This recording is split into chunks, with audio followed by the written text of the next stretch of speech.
Hey guys, welcome back to another video. My name's Josh. I'm Kez from Beyond Dafeet, and today we're looking at Saucony, their shoes pretty much going into 2020.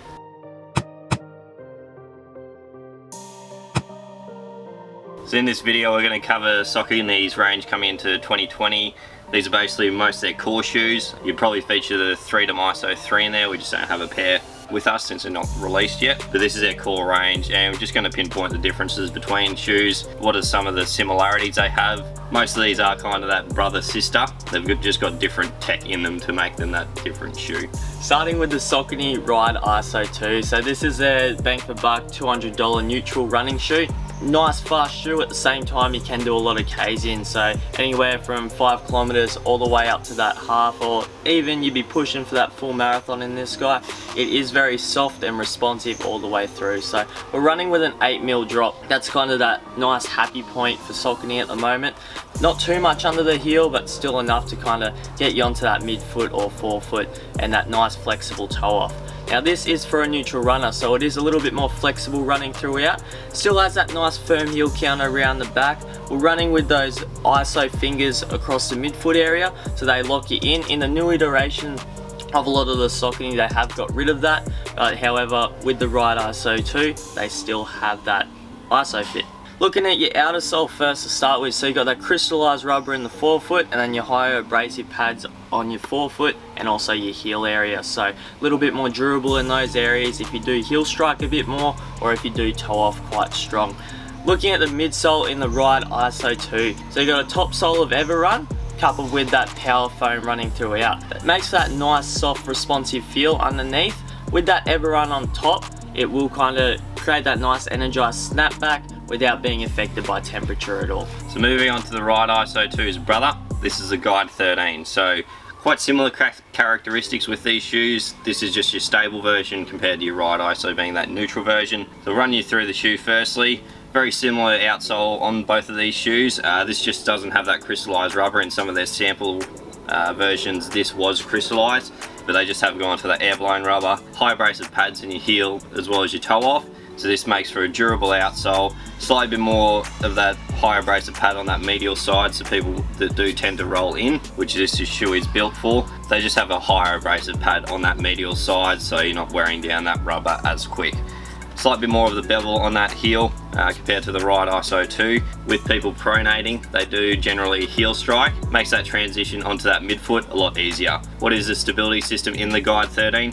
So they're using that TPU shank on that medial side. So what that does, it's not as aggressive as dual density that they did use in the Guide ISO 2. Still support that medial side, but it's more of the guidance, not as aggressive as some stability systems. Does support the midfoot nicely if you do tend to pronate. This has eliminated that ISO fit system, so they're just running with that traditional lacing coupled with 3D print engineering, so it locks down the midfoot nicely, especially with that flexible foot.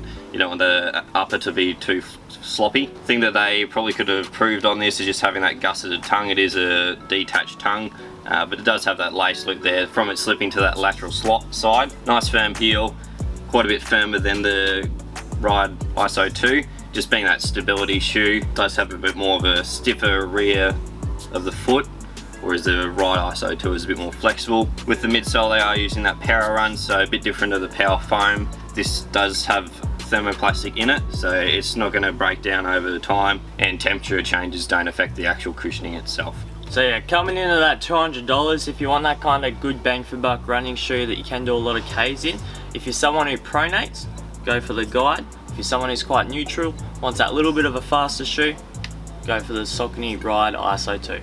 Moving on to your top of your range, your high kilometer daily trainers by Saucony. So coming in at that $250 price point, the Saucony Triumph 17. So this makes for that really soft ride throughout the whole gait cycle. So uses a really soft power run plus midsole. Pretty much what that midsole is a unit that doesn't get affected by the heat or the cold, stays nice and soft, and is really responsive at the same time. Similar somewhat to the Adidas Ultra Boost, probably a little bit more responsive than the Ultra Boost. Overall, bounces back quite nicely. In terms of the upper, it's a really nice soft plush upper. nice and seamless with those kind of 3D engineered lines wrapping around the midfoot area. They don't use the ISO fit in this anymore. It's still a gusseted tongue, so it is attached. So that does create that nice midfoot lockdown. Really kind of thick lacing on the upper. Again, makes for that nice overall soft padded feel. And the heel counters are really soft in this shoe. Well, heel counters. We got both of them. Yeah, 2. Enough cushioning there for it to be 2. And the heel counter in this one is really soft. Heaps of padding kind of around that collar. Makes for just, yeah, a really soft hug around the back of the heel. If we're looking at the outer sole, so this is what makes that shoe kind of your most durable, out of kind of most of the range on the market at the moment. Uses that crystallized rubber running throughout most of the shoe, and then again your higher abrasive pads on your forefoot and also your heel. What do you call it? XT900. XT900. Carbon rubber. It's a carbon rubber that you'll do well to get through. Yeah, with that crystallized rubber, your XT900 coupled with your midsole in this guy, it's built to last. That shoe that you're not going to really run a PB in, but if you're wanting something to smash out like over 1,000 Ks in, you're going to get a lot of time out of this shoe. Coming in at $250, it does make that great shoe for that neutral runner. So looking at your Hurricane 22, this is basically the Guide 13's dad. So a bit more technology in it just to go along with the price point. So quite similar characteristics with the Triumph again, just basically a stable version of a Triumph.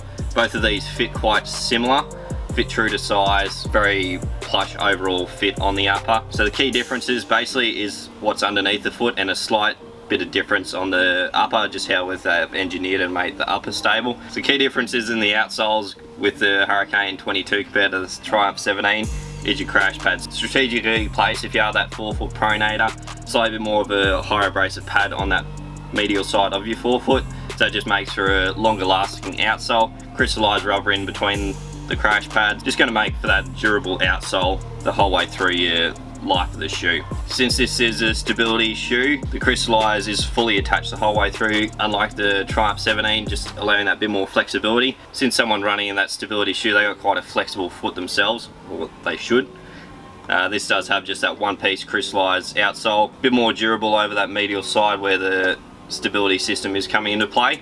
So it's just going to make for a longer lasting outsole. Moving on to the midsole, still using that Power Run Plus, so this is a very cushioned supportive shoe, which there's not that many on the market. Something like your Adrenaline 20 is quite similar, but this is definitely that plusher ride. The stability system that they are using is that thermoplastics, similar to the Guide 13, but it is just a bit longer. It's a bit more of a stable shoe. The stability system does kick in earlier and does finish later. So if you do pronate severely or mildly, this works great. Doesn't dig in as much as the old dual density they did use, but it just offers that nice supportive ride the whole way through, coupled with a nice firm heel counter as well as a supportive upper. This does make for a very plush supportive ride. What they have done to the upper, so they've gone away from the ISO, attached them all together, so they're kind of that's still those ISO fingers, but the upper is supportive along with the midsole. Currently have this shoe on. It's a great shoe, can't rave any more about it. Very plush, high cushion stability shoe. If you want someone to do a lot of your workouts in and you do have quite a flexible foot, you're getting inside knee pains, inside shin splints, something like this could end up helping with your runs. Be expecting probably that 1,000 Ks out of both of these shoes. You could easily, or you could see if you can push 1,200. Make sure when you do get your hands on any of these Sauconys that we have talked about so far, that you do understand what your feet are doing, because there is a big difference between these two shoes. Although you put them on in store, they're gonna almost feel the same. The upper locks down the foot very similar, your initial cushioning, fit and feel. If I blindfolded you, you wouldn't know what you had on. We'll do a torsion test. So this is a Hurricane. You can't flex this bad boy. In comparison to this. So you kind of, with your feet, you want a flexible, slightly bit more flexible foot in a stability shoe, then a slightly bit more rigid or stronger foot in a more flexible shoe. So, because if you had a really flexible foot and you were in this, every time you run, your foot's still in this. Yeah. Whereas if you want that bit more of a guidance with your Hurricane, it's a bit more of a, it is a stability shoe, and it's a bit more rigid at that rear of the foot, and that just helps with your more of a flexible foot. Sweet. Moving away from your daily trainers now, more so into your faster shoes. So faster shoe. Yeah, it is, I guess. cut that. No, keep going. The Saucony Kinvara 10. This shoe was my favorite shoe of 2019 and is still going to be one of my favorites going into 2020 really. Makes for that really lightweight, soft ride throughout the whole shoe. Again, a neutral, lightweight running shoe. Is nicely cushioned all the way through. Running with that 4mm pitch as opposed to 8mm, so your heel is a little bit closer to the ground. Does tend to make for that faster shoe. Can get you on your forefoot a little bit more. Moving on to the tech of the shoe. So in this shoe, in comparison to the other ones we have showed so far, it is a lot lighter. How they've kind of trimmed down a lot of the weight in this shoe, they've got rid of that crystallized rubber. They still use the XT900 in your forefoot as well as a little bit on the heel. Don't expect as many Ks out of it. Probably looking about that 600 kilometers if you're pushing it. Most people will kind of get 400 or 500 Ks out of it if they're lucky.